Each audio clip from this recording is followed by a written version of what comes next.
God bless you, the mental health pastor here, Fernando Cottrell, and welcome to day number five of the Better is Possible Challenge. And today I want to ask you a question. And this is the question. It is a question that I believe we all can relate to. And the question is simply this: is there someone that you need to forgive? Is there someone that you need to forgive? If we're going to approach 2024 in an emotionally safe place, emotionally healthy place, and create peace and joy in our life, we're going to have to deal with this area of forgiveness, forgiving others. We've all been hurt. We've all been accused possibly of some things that, or misjudged, I should say. Our intent was right, but someone didn't see it that way. Maybe they said some things to us to offend us, and now we're walking around holding a grudge. And, and many times that person or those group of people may not know that they've hurt you the way you think, and they're going on living their lives, having fun, going to the beach, playing baseball, hanging out with kids, going to the carnival, and just enjoying life. And we're stuck in this hard place of unforgiveness, holding the grudge, not having peace, not having joy, frustrated, agitated, snappy, being short with people. And a lot of it stems from because we have unforgiveness in our heart. Many times when I meet with individuals in counseling sessions, when they come to me with battling anxiety and stress and other things, one of the things I ask, based on what they tell me, I ask them, is there anyone in your life that you need to forgive? And as they sit still, and I give them, a few moments to think about it, and 9.9 times out of 10, they say yes. And then they begin to share with me the scenario or the situation. And then we walk through this process of becoming whole through forgiveness. Oftentimes things are triggered in our life because of unforgiveness, because we're holding a grudge that somebody did something to us in high school or in elementary school or in a marriage. We're not saying those things are not valid. We're not saying the pain is not real. I'm not saying that it doesn't hurt, but what I am suggesting and saying is that we have to begin to deal with those areas of pain through this process of forgiving them. Forgiving them doesn't mean it's justified what they've done. Forgiveness can bring healing and wholeness because forgiveness releases them from having impact on our heart. Many people that are not in our lives anymore are still impacting our hearts and our movement and our interaction with others because we haven't let them go and forgiving them. And so I just want to ask this question: is there someone you need to forgive? Forgiveness, forgiving others is not weakness. Forgiving others is not saying you are a chump or you're a jerk or you're weak and no, forgiveness says, what, I have to release them from me so they won't have impact over my life. Because if you're honest, there's no peace when you have unforgiveness or holding grudges in your heart against people. It just creates a disruption of peace, and it's an emotional disturbance when we're walking around not forgiving people and holding grudges. 2024, we got to move forward. We have to move forward with love and joy for ourselves. We want to be we want to be our best selves. We want to give situations in life our best that we have to offer, and having grudges and unforgiveness in your heart towards others will stop you from loving or trying again or believing again or trusting again. And it keeps you walking in suspicion, and now you become suspicious of goodness. When good things happen, you become suspicious of it. And somebody compliments you, you think they're up to something. These are all the things that unforgiveness does. It not only creates this anxiety and sometimes emotional instability, it triggers into other things: trust, suspicion. You become suspicious, as I mentioned, And it just, you're uneasy all the time, because that's what unforgiveness does.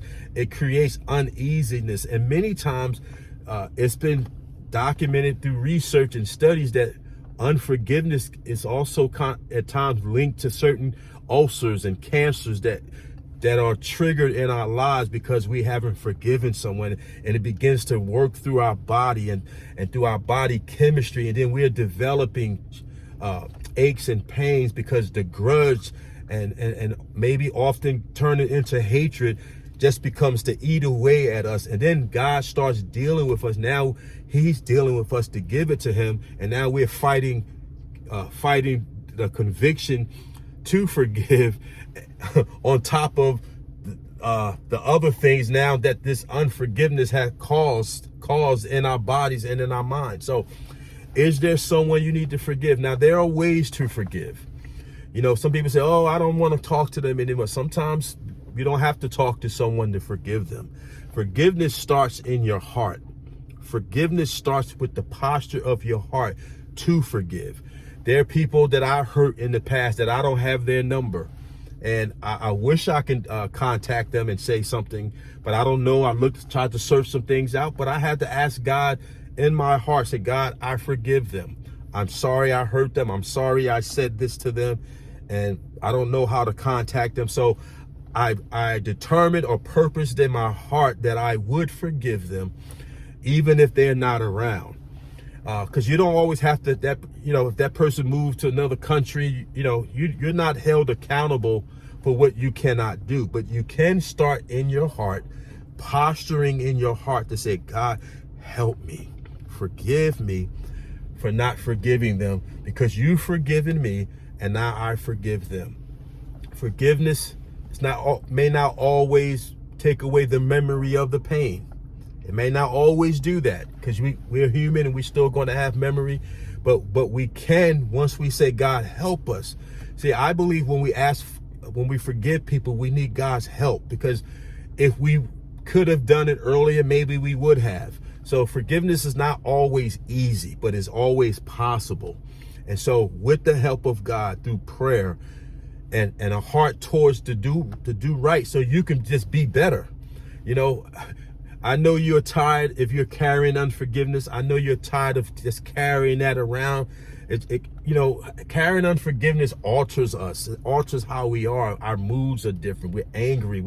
We're snappy. Sometimes there's a permanent frown that can be on our faces that we don't even realize, because that thing is constantly eating at us. But there are ways over this. And I pray today in the name of Jesus that you would, that person or that situation or that people that have hurt you, that you would just today make a decision to not only free them from you, but free you from you. You need to be freed from yourself. Sometimes we're in the prison and we put up a wall that others can't get in anymore because we've been hurt, but then we don't realize we can't get out. So no one can get in and we can't get out. So we need to be freed from ourselves. Forgiveness also frees them from us. But then we also need to be freed from ourselves, because now we've created this wall of anger and I'll never love again, or I'll never trust again, or I'll never try this, and I'll never, unforgiveness alters behaviors. It alters how we want to, sometimes we've been forgiven by, you've been hurt by a circumstance, and then another opportunity arises that looks similar, but it's not the same. You would judge that new opportunity as the old thing and possibly miss out on an opportunity of a blessing. And so there are ways to forgive. Number one, you posture in your heart. That's the first thing. You just determine in your heart, I forgive them. And there are times when you might have to rehearse it daily. You might have to go to counseling and therapy. That's an option. You may have to go to talk to someone and say, hey, I got some things in me. I'm trying to overcome this. What do I need to do? There are times for that. But it first starts in your heart, posturing in your heart that you're going to do it. And sometimes it's, and if not every time, it's really just simple. I forgive. I forgive them. Now, you may think you don't mean it, So you'll keep thinking you got to rehearse it over and over again because you don't think you mean it. But that's okay. Sometimes you may have to keep saying it. God, I forgive them. I forgive them. Help me. I forgive them. I confess that I forgive. I've put it away. I've given it to God. I'm over it. Now, some thoughts may come to you that trigger you to think about the situation that happened. But that doesn't mean you haven't forgiven because you remember it. Just because you can feel the pain or something triggers you visually, or you might hear a song, whatever, you might be triggered, but that doesn't mean you haven't forgiven them. You're going to be triggered at times. Things are going to come at you at times, but that doesn't mean that your forgiveness was invalid. And then number two, you can actually just text them or call them and say, hey, I'm sorry. Maybe calling them, hey, I forgive you and I'm sorry. Maybe a friendship that needs to be restored. And it ended in such a negative way that, you threw away the history because of stupid situations one of you all did. And I don't know. But my point is, y'all get it, hopefully, that things can, it doesn't necessarily mean things may be restored, but what can be restored is your peace. Sometimes relationships that have been, hit hard by a circumstance may never be restored. But I tell you what can be restored is your peace and your joy. And that's what we're talking about here. So if there's someone you need to forgive, find out what makes sense, how to contact them if you can. Maybe call them, maybe not, maybe write a letter, or just in your heart, let them, in your heart, God, I forgive them. And maybe sometimes you may have to let them know, hey, I'm sorry for holding this grudge. I forgive you of that. Now, and then the flip of that is forgive me for not forgiving you. That's another whole thing. But that's so, when we really want wholeness and healing, we'll do what's necessary. All right. We're going to do another video on this, but it's not going to be part of the Better as Possible, because I want to do a teaching on the therapy of forgiveness, and in that we're going to be talking about self-forgiveness also as a part of wholeness and healing, and also in addition to forgiving others. So, but this is just day 5 of Better as Possible challenge, and the question I asked, is there someone you need to forgive? And so think about it, process it, ponder it, and just go for it. All right. God bless y'all.